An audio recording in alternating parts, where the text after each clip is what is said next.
ಪಾಂಡವಪುರ ಪಟ್ಟಣದ ಪಾಂಡವ ಕ್ರೀಡಾಂಗಣದ ಬಳಿ ಶಾಲಾ ಶಿಕ್ಷಣ ಇಲಾಖೆ, ತಾಲೂಕು ದೈಹಿಕ ಶಿಕ್ಷಣ ಶಿಕ್ಷಕರ ಸಂಘ ಹಾಗೂ ನೇತಾಜಿ ಕ್ರೀಡಾ ಬಳಗ ಪಾಂಡವಪುರ ಇವರುಗಳ ಸಂಯುಕ್ತಾಶ್ರಯದಲ್ಲಿ ನೇತಾಜಿ ಸುಭಾಷ್ ಚಂದ್ರ ಬೋಸ್ ರವರ 128ನೇ ಜಯಂತಿ ಮತ್ತು ದೈಹಿಕ ಶಿಕ್ಷಣ ಶಿಕ್ಷಕರ ಕಾರ್ಯಾಗಾರ ನಡೆಯಿತು.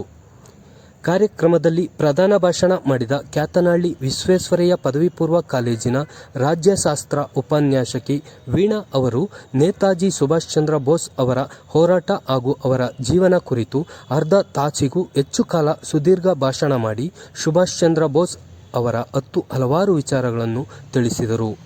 ಇದೇ ವೇಳೆ ತಾಲೂಕು ಪ್ರೌಢಶಾಲೆ ಸಹ ಶಿಕ್ಷಕರ ಸಂಘದ ಅಧ್ಯಕ್ಷ ಎಲ್.ಎಸ್. ಕೇಶವಮೂರ್ತಿ ಹಾಗೂ ಅಧ್ಯಕ್ಷತೆ ವಹಿಸಿದ್ದ ತಾಲೂಕು ಸರ್ಕಾರಿ ನೌಕರರ ಸಂಘದ ಅಧ್ಯಕ್ಷ ಎಸ್.ಎನ್. ಕೆಂಪೇಗೌಡ ಮಾತನಾಡಿದರು.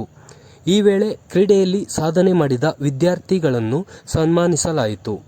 ಕಾರ್ಯಕ್ರಮದಲ್ಲಿ ನೇತಾಜಿ ಕ್ರೀಡಾ ಬಳಗದ ಅಧ್ಯಕ್ಷ ಎಸ್. ಮಲ್ಲಿಕಾರ್ಜುನ್ ಗೌಡ, ತಾಲೂಕು ಪ್ರಾಥಮಿಕ ಶಾಲಾ ಶಿಕ್ಷಕರ ಸಂಘದ ಅಧ್ಯಕ್ಷ ಮಂಜುನಾಥ್, ಪ್ರೌಢಶಾಲೆ ಮುಖ್ಯ ಶಿಕ್ಷಕರ ಸಂಘದ ಅಧ್ಯಕ್ಷ ಎಂ. ರಮೇಶ್, ದೈಹಿಕ ಶಿಕ್ಷಣ ಶಿಕ್ಷಕರ ಪರಿವೀಕ್ಷಕ ಮಾದೇಶ್, ತಾಲೂಕು ದೈಹಿಕ ಶಿಕ್ಷಣ ಶಿಕ್ಷಕರ ಸಂಘದ ಅಧ್ಯಕ್ಷ ಯೋಗೇಶ್, ಉಪಾಧ್ಯಕ್ಷರಾದ ವಿಶ್ವನಾಥ್, ಕಾರ್ಯದರ್ಶಿಗಳಾದ ಶ್ರೀನಿವಾಸ್, ದಿವಾಕರ್, ಹೇಮಣ್ಣಗೌಡ, ಖಜಾಂಚಿ ಗುರುದೇವ್ ಹಾಗೂ ಎಲ್ಲ ದೈಹಿಕ ಶಿಕ್ಷಣ ಶಿಕ್ಷಕರು ಹಾಜರಿದ್ದರು.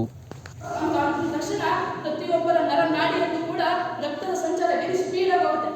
ಹಾಗಾಗಿ ಸುಭಾಷ್ ಚಂದ್ರ ಬೋಸ್ ಅಂದ್ರೆ ಯಾರು ಗೊತ್ತಿಲ್ಲ ಅಂತ ಒಂದು ಸ್ವತಂತ್ರ ಸೇನೆಯೊಂದನ್ನ ಕಟ್ತಾರೆ, ಬ್ರಿಟಿಷರ ವಿರುದ್ಧ ಹೋರಾಟಕ್ಕೆ ನಿಂತರೆ, ಭಾರತದಲ್ಲಿ ಸ್ವತಂತ್ರ ಭಾರತ ಬಾವುಟವನ್ನು ಹಾರಿಸಿದರೆ ಪ್ರತಿಯೊಬ್ಬ ಭಾರತೀಯನಲ್ಲೂ ಕೂಡ ಹೋರಾಟದ ಕಿಚ್ಚನ್ನು ಹಚ್ಚಿದಂತಹ ಸ್ವತಂತ್ರದ ಕಿಡಿ ಅಥವಾ ಮಹಾನ್ ನಾಯಕ, ಗಂಡನೆಯ ನಾಯಕ ಸುಭಾಷ್ ಚಂದ್ರ ಬೋಸ್ ಅವರ ಈ ಜನ್ಮದಿನವನ್ನ ಪರಾಕ್ರಮ ದಿವಸ್ ಅಂತ ಕೂಡ ಕರಿತೀವಿ. ಇದನ್ನ ಶೌರ್ಯ ದಿನ ಅಂತ ಕೂಡ ಕರಿತೀವಿ. ಯಾಕೆಂದ್ರೆ 2021ರಿಂದ ಭಾರತ ಸರ್ಕಾರ ಇದನ್ನ ಪರಾಕ್ರಮ ದಿವಸ್ ಅಂತ ಕರಿಬೇಕು ಅಂತ ಕೂಡ ಪರಿಗಣಿಸಲ್ಪಟ್ಟಿದೆ. ನಾವು ಸುಭಾಷ್ ಚಂದ್ರ ಬೋಸ್ ಅವರ ಜೊತೆ ಅವರ ಬಗ್ಗೆ ಮಾತಾಡ್ಬೇಕಾದ್ರೆ ಅವ್ರು ಹೇಳ್ತಾರೆ, ನೀವು ನನಗೆ ರಕ್ತ ಕೊಡಿ, ನಾನು ನಿಮಗೆ ಸ್ವಾತಂತ್ರ್ಯ ಕೊಡ್ತೇನೆ ಅನ್ನುವಂಥ ಮಾತಿನ ಜೊತೆಗೆ ಭಾರತ್ ಮಾತಾ ಕಿ ಜೈ ಅನ್ನುವಂತಹ ಪದವನ್ನ ಬಳಸಲಿಕ್ಕೆ ಇಷ್ಟು ಕಷ್ಟಪಡ್ತಿದ್ದಂಥವರು, ಹಿಂಜರಿತಿದ್ದಂತಹ ಮೂಢಾತ್ಮರ ಕೈಯಲ್ಲೂ ಕೂಡ ಜೈ ಹಿಂದ್ ಅನ್ನುವಂತಹ ಪದಗಳನ್ನ, ಘೋಷ ವಾಕ್ಯಗಳನ್ನ ಬಳಸಿದಂತಹ ಒಬ್ಬ ಬಂಡಗಿಯ ಪರಾಕ್ರಮಿ ಸುಭಾಷ್ ಚಂದ್ರ ಬೋಸ್ ಅಂತ ಹೇಳ್ಬೋದು.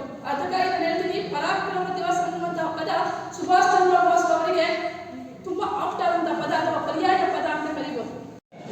ಸೇನೆಯ ಸಂಸ್ಥಾಪಕರಾದ ನೇತಾಜಿ ಸುಭಾಷ್ ಚಂದ್ರ ಬೋಸ್ ಅವರ 128ನೇ ಜಯಂತಿಯ ಶುಭಾಶಯಗಳು ತಮಗೆಲ್ಲರಿಗೂ, ಅದು ಎಲ್ಲ ಸರ್ವರಿಗೂ ಶುಭಾಶಯಗಳು ಒಳ್ಳೆಯದಾಗಲಿ. ಯಾಕೆಂದ್ರೆ ಇವತ್ತೊಂದು ಅರ್ಥಪೂರ್ಣ ಕಾರ್ಯಕ್ರಮ, ಏನೋ ದೈಹಿಕ ಶಿಕ್ಷಣ ಶಿಕ್ಷಕರ ದಿನಾಚರಣೆಯನ್ನು ಸುಭಾಷ್ ಚಂದ್ರ ಅವರ ನೆನಪರಾಗಿ ಇರಲಿ, ಶಾಶ್ವತವಾದ ಮುಂದೆ ಹೋಗ್ತಾ ಇರಲಿ ಇದೇ ರೀತಿ ಅನ್ನೋ ಉದ್ದೇಶ ಇಟ್ಕೊಂಡು ಏನು ದಿನಾಚರಣೆ ಆಚರಿಸ್ತೀವಿ. ಇದೊಂದು ಅರ್ಥಪೂರ್ಣವಾಗಿದೆ. ಕಳೆದ ಬಾರಿ ನೀವು ಒಂದು ಕಾರ್ಯಕ್ರಮ ಮಾಡೋದ್ರೆ ನಿಜವಾಗ್ಲೂ ಖುಷಿ ಆಯಿತು.